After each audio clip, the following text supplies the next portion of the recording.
Este es el programa del Consejo Profesional de Ciencias Económicas de la Ciudad Autónoma de Buenos Aires. El Consejo Hoy, con la conducción de Humberto Bertaza y Pablo Mendelevich, con la participación de Enrique Sebach, colaboración Armando Lorenzo y Marcos Verdún.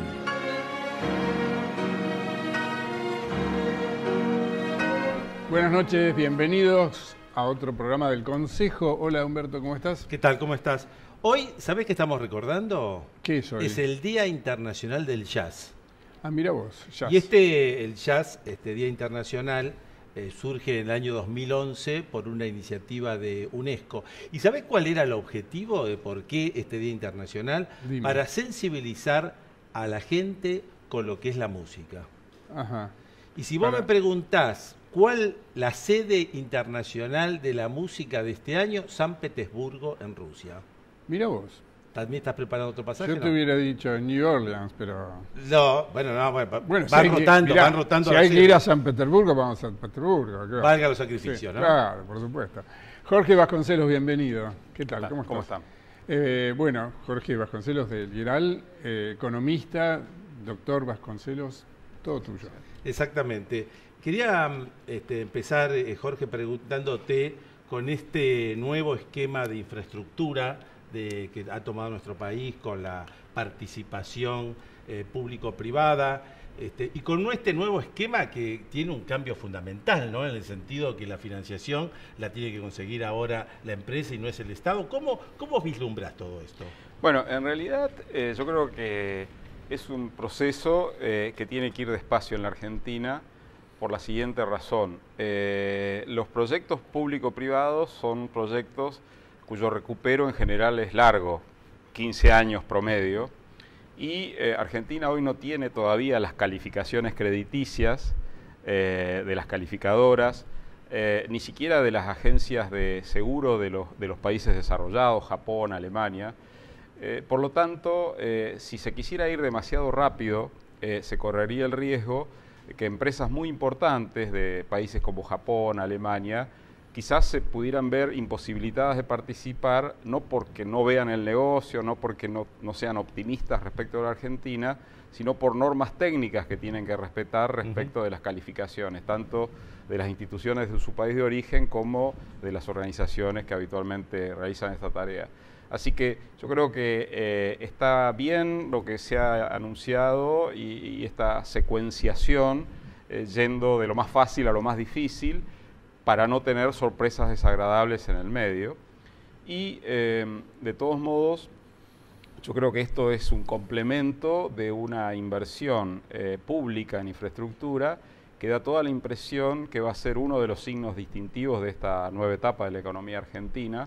Hay pocas referencias en el pasado donde uno encuentre tanta inversión pública. Y en esta etapa, en realidad, esa inversión está focalizada en cuellos de botellas que eran muy obvios hace 2 o 3 años. Por ende, no hace falta gran demostración teórica respecto de que es una rentabilidad con alto retorno en términos sociales, en términos de país.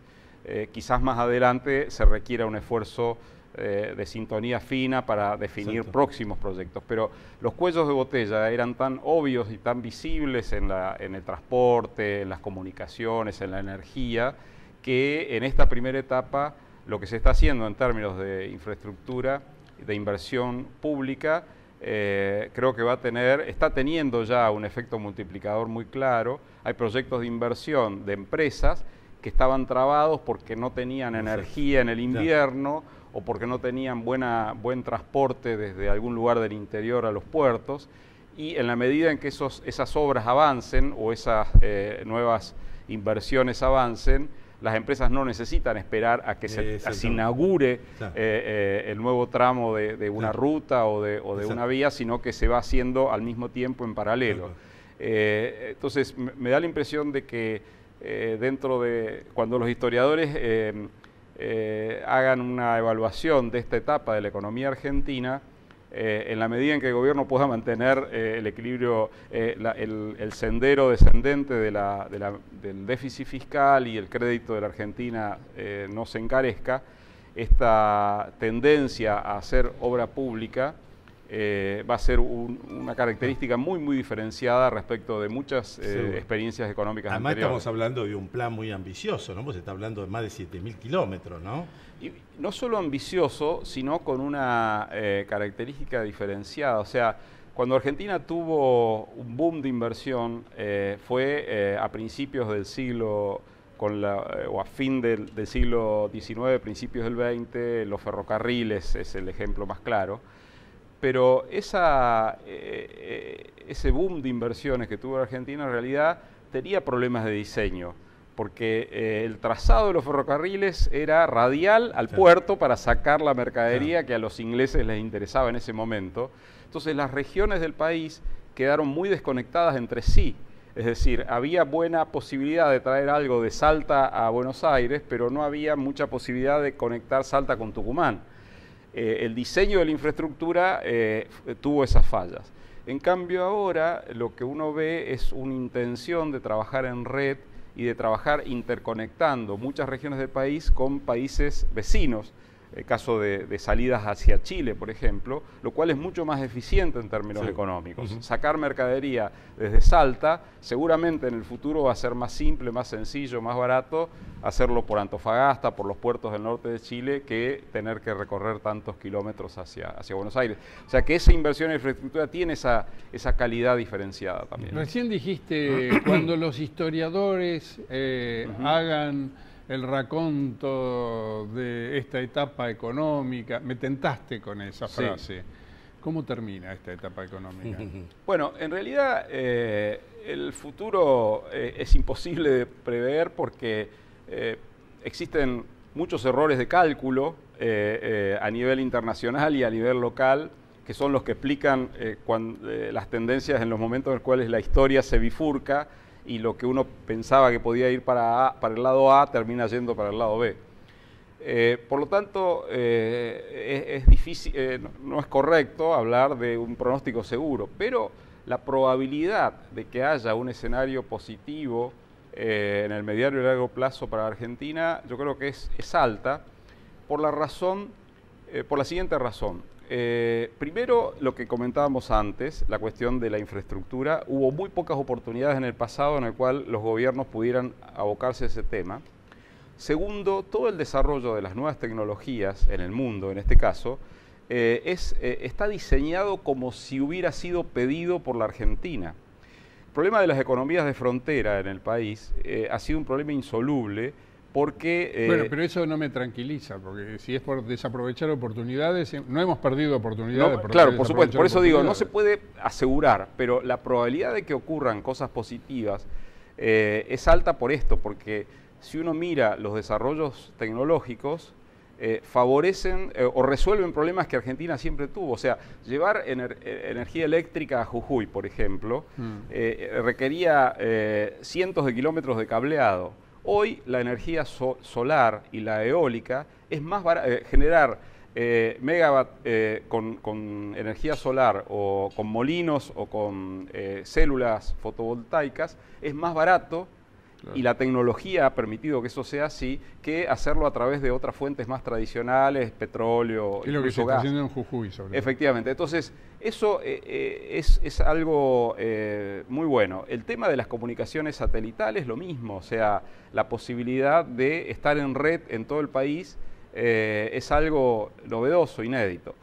Obviamente eso implica transformaciones. O sea, las nuevas tecnologías también implican, por ejemplo, un fuerte avance de lo que se llama la desintermediación.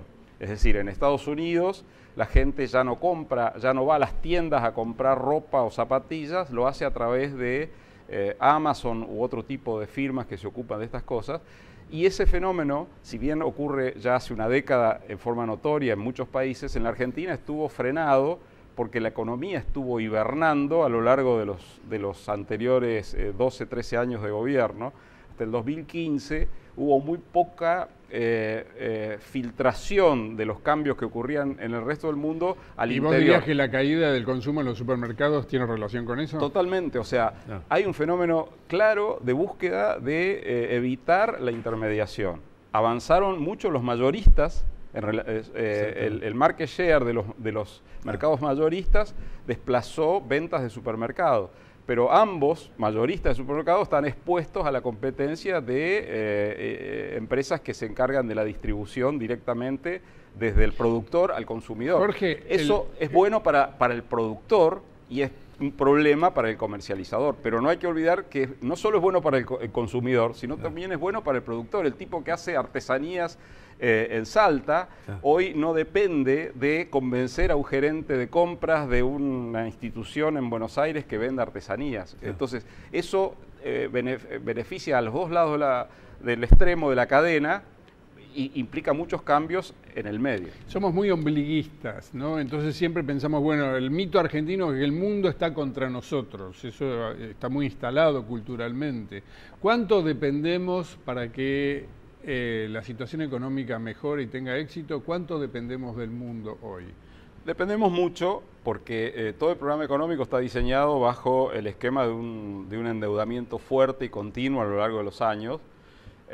Y eso obviamente tampoco se puede asegurar que no vaya a haber una interrupción de flujo de capitales hacia emergentes. Existen riesgos siempre, pero el diseño del programa de endeudamiento conlleva también una serie de metas en materia de reducción del déficit fiscal.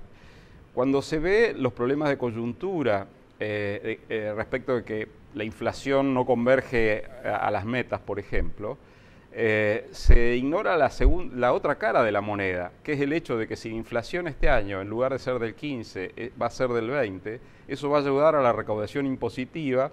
Como el gasto público está bastante sujeto al presupuesto, está creciendo al 17-18% interanual, la posibilidad de que las metas fiscales se sobrecumplan en 2018 es directamente proporcional al problema de que la inflación esté un poco por encima de la meta. Así que yo creo que en la medida, hoy el problema en la Argentina más importante es, o el tema más importante es cumplir con los objetivos fiscales para que no se nos corte el crédito. En la medida en que a nivel internacional la tasa de interés suba de un modo gradual, que es el escenario base, o sea, no es que necesitamos muchísima suerte para que eso ocurra. Es lo más probable. La medida que la tasa de interés internacional suba de un modo gradual, la posibilidad de seguir endeudándonos, pero a un ritmo decreciente en función de la reducción del déficit fiscal, va a permitir lubricar estas distintas Se me acabó etapas. el tiempo, pero por sí o por no, en el segundo semestre, ¿baja la inflación, como dice el gobierno? Bueno, el consenso de economistas, el REM, pronostica 20,3.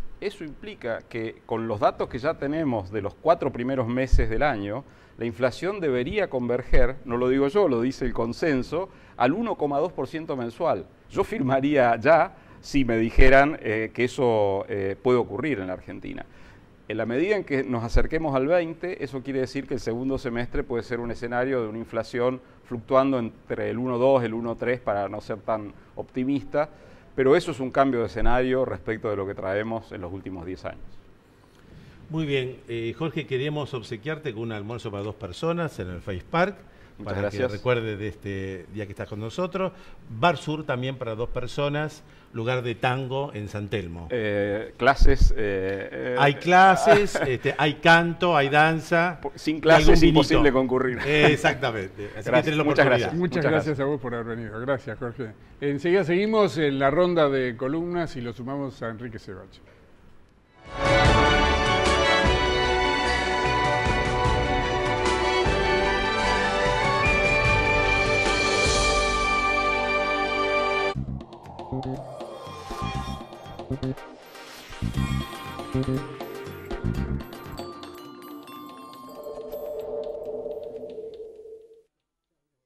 Megatlón, red de clubes. Elegí hacer. Cambia tu vida en Megatlón. Seguí @Megatlón en Twitter e Instagram y /Megatlón en Facebook. Para más información, www.megatlon.com. Nada como ir juntos a la paz.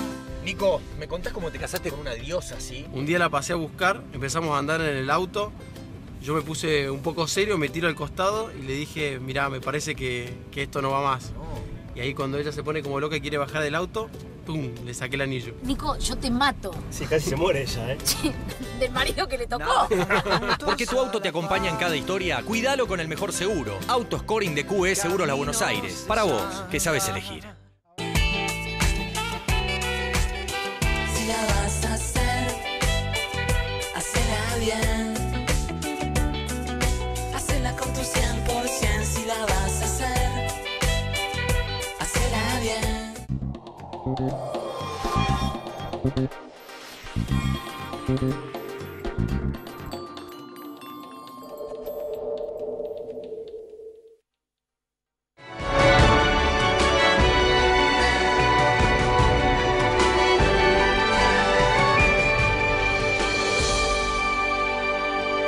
Bueno, seguimos acá en el programa del Consejo en este día especial. Enrique, te toca arrancar. Bienvenido. Te toca arrancar con la ronda de columnas. Bien, voy a juntar la que comentaba Humberto del Día Internacional del Jazz con el día de mañana, que es 1 de mayo, el Día del Trabajador, para contar el nacimiento del jazz y vincularlo con la tecnología, ya que estamos... Casi nada. Todo eso en 3 minutos. No, resulta que no me pidan nombres ni muchos detalles por lo que voy a contar, pero sí, queremos nombres y detalles. A un alcalde de New Orleans se le ocurrió armar una zona roja, porque los prostíbulos estaban demasiado diseminados por la ciudad, había generado algunos problemas, y bueno, había que centralizar. Los ponemos centralizados, los juntamos a todos. Y cuenta la leyenda, obviamente, yo jamás lo supe, que en ese momento, para entretener a los clientes que esperaban ser atendidos, había un pianista, un señor que tocaba música y entretenía a esta gente. Pero claro, como ahora estaban todos juntos en la misma zona, los pianistas de la zona iban a comer al mismo bar, al mismo lugar. Y entonces, como iban a comer al mismo bar, empezaban a intercambiar su música, sus ensayos, sus improvisaciones, y allí, intercambiando, nació el jazz, que después remontó por el río Mississippi para llegar a Chicago. Exactamente. Digamos, ¿no? Esto se llama, en economía de concentración, digamos, ¿no? Es lo que muchos años después fue el Silicon Valley. Claro. ¿Cuál es qué hay detrás de la economía de concentración? El hecho de que vos juntás en el mismo lugar a gente que tiene las mismas especialidades, y entonces también o se juntan en el bar, o te es más fácil contratar a alguien porque no se tiene que mudar de su... Imagínate, vos agarrás un programador que estaba trabajando en una empresa en Silicon Valley y la quiere llevar otra empresa, y entonces el tipo no se tiene que mudar, buscar otra casa, es lo mismo, que en vez de ir 4 cuadras para la derecha o 4 cuadras para la izquierda. Pero resulta que ahora con la tecnología, como lo mencionaba hace un ratito Jorge Vasconcelos, no hace falta tener economía de concentración física, porque hoy en día todos estos señores se pueden intercambiar sus programas, sus esquemas online, digamos, ¿no? Con algún programa, con un esquema, lo hacen, o en su momento los pianistas del jazz de New Orleans podían haber intercambiado sus improvisaciones por mensajes de audio, ¿no es cierto? Y todo esto viene a cuento porque, claro, hay una gran preocupación de la tecnología desplazando al trabajo, en términos de que obviamente la automatización de los trabajos, etcétera. Preocupación, dicho sea de paso, que se ha presentado en la agenda del G20. Ustedes saben que este año Argentina preside el G20 y en ese contexto se ha incorporado en la agenda el tema de la tecnología y el trabajo, porque hoy en día hay una gran confusión entre cuánto atribuirlo a la globalización, la pérdida de trabajo, si no, lo que pasa es que el trabajo de los chinos que desplaza trabajo norteamericano, o los mexicanos con Estados Unidos y el muro, o simplemente que hay un cambio tecnológico que hace que ciertas profesiones dejen de trabajar. Hay un trabajo muy interesante del Ministerio de Hacienda de la Argentina que hace referencia al tipo de trabajos que pueden ser, ya lo perdí, por supuesto, de tan interesante que lo perdí, pero digo que podrían ser automatizados en el futuro, y allí yo les diría que hay un grupo de uno podría ser el del empleado de peajes. Por ejemplo, claro, de peajes por ejemplo, los trabajos con mayor probabilidad de ser reemplazados en los próximos años son aquellos que tienen tareas digamos, rutinarias, sistemáticas, repetitivas. Que pueden ser reemplazadas por tecnología. Por tecnología, exactamente. Y aparece, por supuesto, con 80% de probabilidad, el trabajo administrativo, ¿no es cierto? Que es como cobrar un peaje, podría ser. ¿Sabés cuáles aparecen con la menor probabilidad de ser reemplazados? Los consultores. ¿No? Bueno, por supuesto. Por empezar, los contadores. Claro. No. Bueno, según lo que hagan los contadores. Claro, ¿no? exacto. Y los psicoanalistas. Aquellos trabajos que tienen mayor presencia humana, por supuesto, y donde la presencia humana importa mucho. Y entonces aparecen, por supuesto, las actividades de investigación y desarrollo, las actividades, la arquitectura, la docencia, por ejemplo, que pese a que puede ser reemplazado por un tutorial, es mucho más productivo un docente al mando. Y una de las tareas, no está en este trabajo, está en otro que ya es global, que aparece como más difícil de reemplazar, ¿sabés cuál es? El de dentista. Porque claro, si hoy no te animás a abrirle la boca a una persona, imagínate a una máquina. Claro. Pero bueno, todo esto viene a cuenta que en realidad hoy en día lo que está claro es que el problema no es la tecnología, sino es la capacidad, las capacidades que tiene la gente para convivir con la tecnología y para no ser reemplazada por ello, y ello tiene que ver con el hecho de no hacer trabajos rutinarios y tener otro tipo de educación y otro tipo de habilidades, ¿no es cierto? Gracias, Enrique. Humberto, su turno. Exactamente. Hoy vamos a hablar, Pablo, sobre la orden de intervención impositiva. Este es otro de los temas que tiene la reforma tributaria. Lo hemos dicho, es una reforma muy amplia, muy compleja, con muchísimos temas, algunos todavía no levantados demasiado, pero este es un tema muy importante porque hace a la transparencia de las fiscalizaciones de la FIP. Y de este punto de vista, la novedad que se crea es justamente una orden de intervención, lo que llamamos la OI, la orden de intervención, que ahora por expresa mandato legal debe la FIP, en oportunidad de iniciar cada inspección, comunicar, notificar al contribuyente. Quiere decir que de esta manera el contribuyente se va a enterar de que comienza una inspección, de quién va a ser el inspector, quién es el supervisor, quién es el jefe de fiscalización y lo más importante, cuáles son los impuestos que van a ser fiscalizados y cuáles son los periodos fiscales. Y todo esto es importante inclusive cuando hay una ampliación de la fiscalización porque se deben completar los mismos requisitos. De esta manera lo que se establece es que en el supuesto que no se den estos requisitos, lo que pueda hacer después la administración tributaria, las determinaciones de deuda que pueda hacer no van a tener validez en la medida que no cumplan con estos requisitos. De ahí la importancia del tema que estamos tocando. Muchas gracias, Humberto. Bueno, yo un breve comentario sobre el tema de la coalición. Saben que tenemos un gobierno de coalición. Por ahí lo disimulan un poco, pero técnicamente es un gobierno de coalición.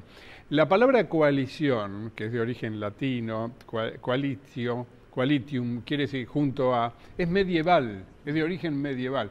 Pero bueno, acá llega un poco tarde. En el siglo XX prácticamente nosotros no tuvimos gobierno de coalición, también tenemos un sistema presidencialista donde es menos común, pero no lo tuvimos casi hasta el gobierno de la Alianza, que algunos prefieren no recordar. Y antes tuvimos coaliciones de facto, si vos querés, como la fórmula Ortiz-Castillo, ponele. Ortiz era de origen radical, Castillo era conservador, se llevaron a las patadas mucho peor que Cristina con Cobos. Uno era aliadófilo, el otro era pronazi, bueno, terminaron muy mal, Ortiz se murió, qué sé yo. Después no tuviste fórmulas mixtas, sí, Perón armó una fórmula mixta con Quijano, que también era de origen radical, pero no le daba ni la hora Perón a Quijano, lo tenía ahí porque la Constitución obligaba a tener un vicepresidente. Entonces, después recién la experiencia de la Alianza fue una experiencia de coalición mala, una mala experiencia, cuya crisis empezó al año justamente con el portazo que pegó Chacho Álvarez, ¿se acuerdan? Se fue del gobierno y eso empezó la caída en picada del gobierno de la Alianza. Después de eso tenemos ahora el gobierno de coalición. Ahora esta coalición es muy rara, realmente la que tenemos en la Argentina. Yo busqué en los manuales, no encaja en ningún manual. Vos tenés un partido gobernante que es el PRO.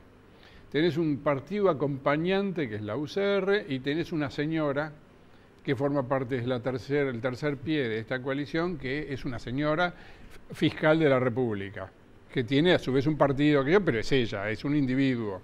Entonces, la amalgama de estos tres sectores políticos es el resultado del gobierno. La realidad es que el gobierno está centralizado en Macri y en la mesa chica de Macri. Entonces los radicales van todos los días a pedirle a Macri que les dé un poco más de espacio. Macri les contesta, ustedes tienen ministerios, tienen lugar, tienen las presidencias de los bloques parlamentarios, tan fenómeno, gracias por su ayuda, traigan ideas. Eso les dice Macri. Y a Carrió no, con Carrió es otro el trato. Carrió cada tanto tiene ciclos, ¿no? Cada tanto te amenaza con que te va a denunciar todo en tu propio gobierno. O va y denuncia y le quiere hacer juicio político al otro, al presidente de la Corte, lo quiere sacar, que yo qué. Entonces, así funciona, es una coalición única en el mundo, es incomparable. Que más o menos Macri la va llevando con el resguardo del proverbial presidencialismo argentino. Como la cultura política argentina es presidencialista, entonces Macri no solamente gobierna con concentración de poder, sino que a veces lo hace por decreto, por DNU y todo, te zampa un DNU y gobierna así. Bueno, ¿cómo sigue esta película para el año que viene? No lo sabemos, pero el radicalismo le está reclamando a Macri un lugar en la fórmula presidencial del año próximo. Le está diciendo, queremos que ahora no sea alguien del PRO, que sea alguien radical. Y en esa decisión que Macri tiene que tomar, no dentro de mucho, en los próximos meses, este año, va un poco la vida institucional argentina para los próximos 4 años. Si es que, obviamente, tiene chances de ser reelegido Macri. Si no, no. Nos reencontramos el lunes próximo. Y feliz Día del Trabajador para mañana, ¿no? Para todo el mundo, sí, para todos los trabajadores, mañana 1 de mayo. Muchas gracias, hasta el lunes.